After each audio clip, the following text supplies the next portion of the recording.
Welcome back. We have Kim Coltman joining us from Fashion Speaks International, returning to the show. It's great to have you back. It's great to be back, Susan. Yes. You guys are very busy right now. You're organizing quite a fashion show coming up in October. We are. Tell me a little bit about it. This new fashion show that we're doing is part of a series. We started out doing the Fashion Speaks Couture show. That was our first one to raise funds for missing and murdered Indigenous women. And that was more about bringing the information forward and sharing it. And then the second show that we did, we called World Fusion of Wearable Art. And we brought in fashion designers from all over the world.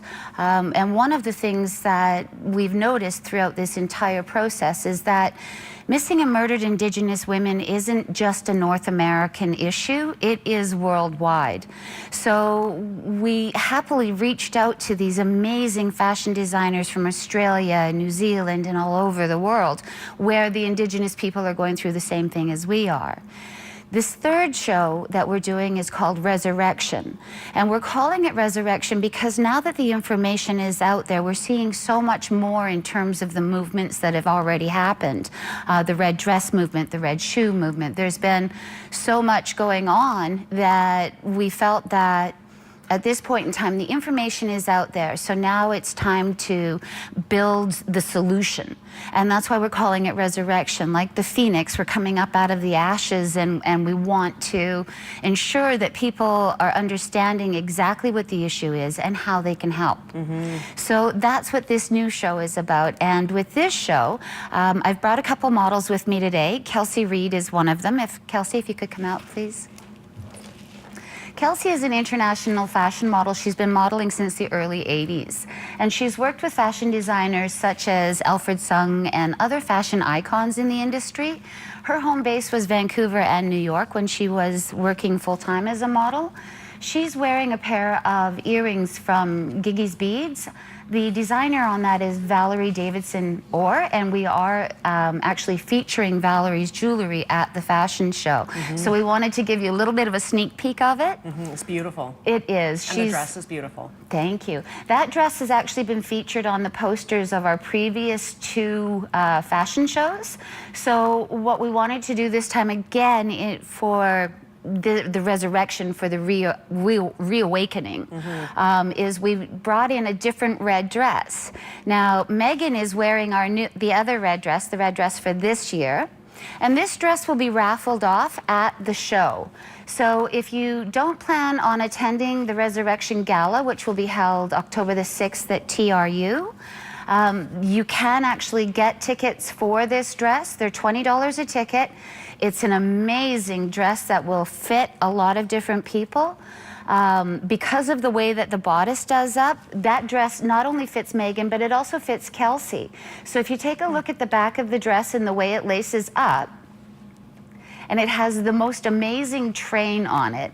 So it's a wonderful dress for grad. It's great for Christmas parties or other functions where you have to dress up. The Resurrection Gala is a black tie event, so we are hoping everybody will get all dressed up and look just like us when we're out there. Tell me a little bit about the event. Where is it taking place? We know it's October the 6th, I believe. I'm getting that right? Yes. But a little bit more about where it's going to be. It will be at the TRU Grand Ballroom, the Grand Hall, and we're going to be serving in honor of the Secwepemc people whose territory we're on. We're serving Secwepemc traditional Secwepemc meals for the event. And tickets, again, will be available online, or you can stop by Headhunters on Seymour at 334 Seymour Street to buy tickets there.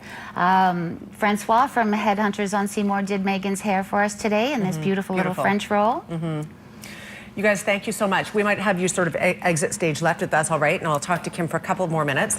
What does the red dress signify, Kim? The red dress actually signifies the red women who have gone missing, the First Nations and Indigenous women who have gone missing. That whole movement actually started 3 years ago, and it's actually gone North American wide, and now we're seeing it happening in Australia and in New Zealand as well. Same with the red shoe. Those movements have helped to really bring awareness, and we want to continue on with that. We want to honor all of those women and all of those projects through this project as well. We do have a couple of models who are going to Paris Indigenous Fashion Week next March. That should be a very exciting time. Both will be walking at the Eiffel Tower shows. So there are many different shows that get set up throughout Paris at different venues. And this year, our models, along with 12 Canadian Indigenous fashion designers, will be going to Paris Indigenous Fashion Week to show. So there's a lot going on, and we're super excited about everything that's going on, and our models are just ecstatic. They're going to get to work Paris. Yeah. That's a dream. I'm sure it is. It's every model's dream, I'm sure. But it's a great message you're able to send out at the same time for Fashion Speaks International. Absolutely. I don't think we aired the two pictures. I know we aired the poster, but I thought maybe we could spend a minute on each of these. Yes, that's the model with the chief hat on is our model. That's Brandy Dumont. That picture was taken on the runway at Toronto Indigenous Fashion Week. Now, none of the clothing items that we're seeing on that runway can be seen in Paris. All of the fashion designers need to recreate a collection for Paris. They can't take anything that's already been photographed or on a runway. So they have a huge challenge in front of them. It's a lot of work. It is. Now, this obviously was taken in Kamloops. I think this is an amazing picture. Thank you. That's Kelsey. You've met Kelsey already. The wrap is from Chloe Angus. It's a Clarence Mills design. And those are called spirit wraps. What's interesting about those is that members of the royal family actually have some of Chloe Angus' work from when they came to Vancouver for a visit. That's neat. And the earrings in that one, again, are from Giggy's Beads. The designer is Valerie Davidson Orr. So again, these types of things you won't be able to see them again on the runways in Paris, but you'll get to see all brand new things. Same with our show in October the 6th at TRU, starting at 6 p.m.